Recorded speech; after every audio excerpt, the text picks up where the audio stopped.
जय सिया राम। आप देख रहे हैं गौरी समाज न्यूज़। आज हमारे बीच उपस्थित हैं राजीव भैरे जी। आपका बहुत बहुत स्वागत है सर।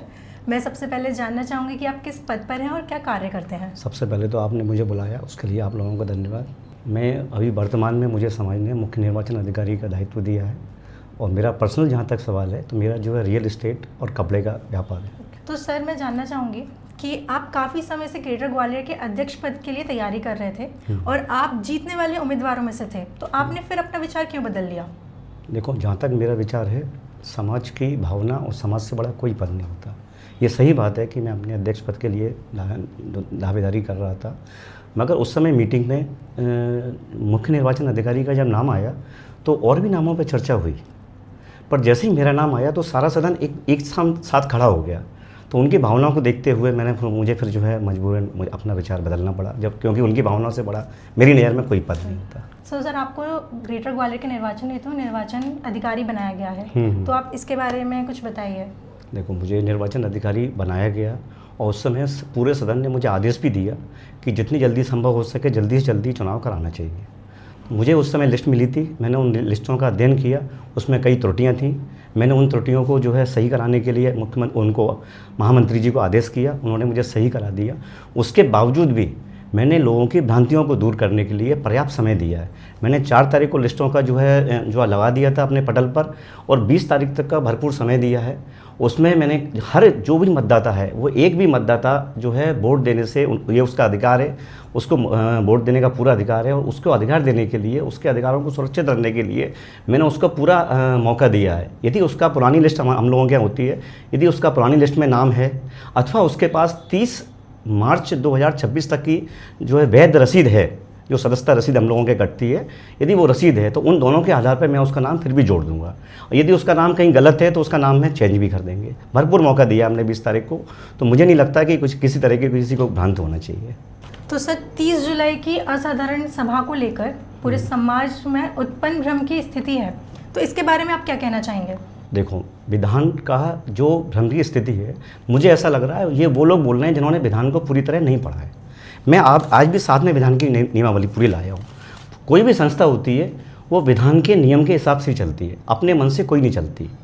विधान में साफ साफ लिखा हुआ है कि अध्यक्ष यदि कोई मीटिंग बुलाता है और किसी कारण से उन पदाधिकारियों में मतभेद होता है तो सलाहकार मंडल को पूरा अधिकार है कि वो उस मीटिंग को यथावत रख सकते हैं या मीटिंग बुला भी सकते हैं। यहाँ मीटिंग उन्होंने यथावत रखी है केवल, और निर्वाचन जैसा बहुत महत्वपूर्ण कार्य, इतना महत्वपूर्ण कार्य था, इस कार्य को अचानक उन्होंने मीटिंग बुला के क्यों कैंसिल करी, इसलिए सलाहकार मंडल ने उसको यथावत रखा है।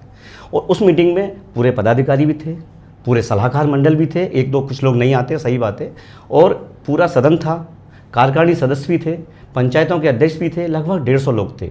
इसलिए उसको साधारण सभा का भी दर्जा दिया है, मेरे विचार में कहीं गलत नहीं है और पूरे सदन के सामने ये फैसला हुआ है।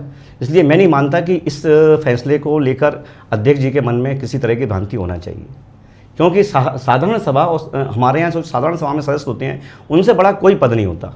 अध्यक्ष हमारे सर्वोपरि होता है, उसको अधिकार होते हैं, मगर जब सदन होता है तो सदन के सामने अध्यक्ष के अधिकार बहुत छोटे हो जाते हैं। तो सर जो 30 जुलाई को मीटिंग हुई थी उस मीटिंग को ग्रेटर ग्वालियर के अध्यक्ष ने उसे कैंसिल कर दिया था, फिर उस मीटिंग में आपने चुनाव अधिकारी पद को स्वीकार किया, तो इसके बारे में आप क्या कहना चाहेंगे? क्या आपको नहीं लगता कि ये विवादित मामला है? नहीं, विवादित मामला था।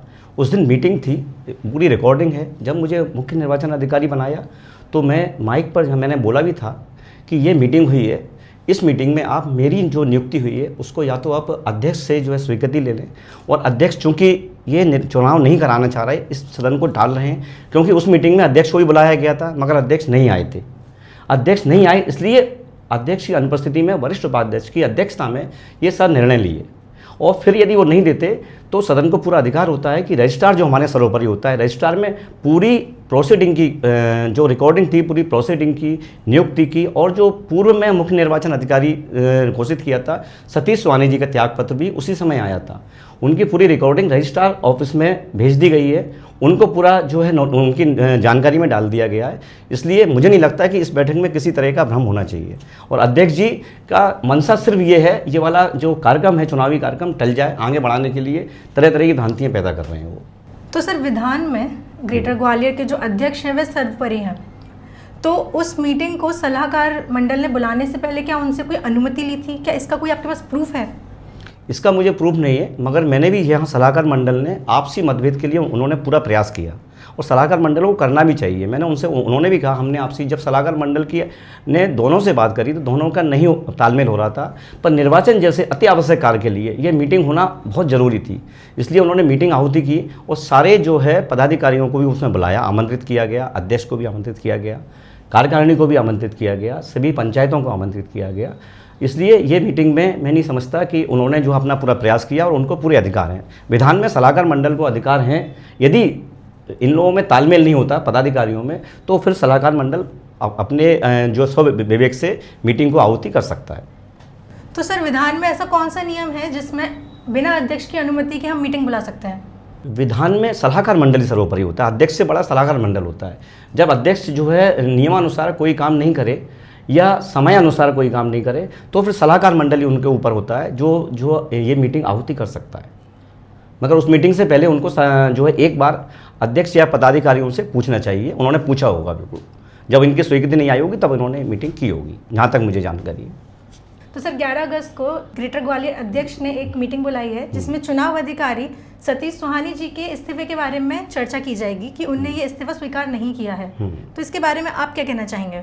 देखो, सबसे पहले तो ये है कि सतीश सोहानी जी के इस्तीफे के लेके ये भ्रम में है। मैं स्वयं बैठक में मौजूद था, सतीश सोहानी जी का इस्तीफा उस बैठक में आ गया था, महामंत्री जी ने पढ़कर सुनाया था, इसलिए उनके इस्तीफे को लेकर किसी तरह की चर्चा करना अब कोई उसका अर्थ नहीं है।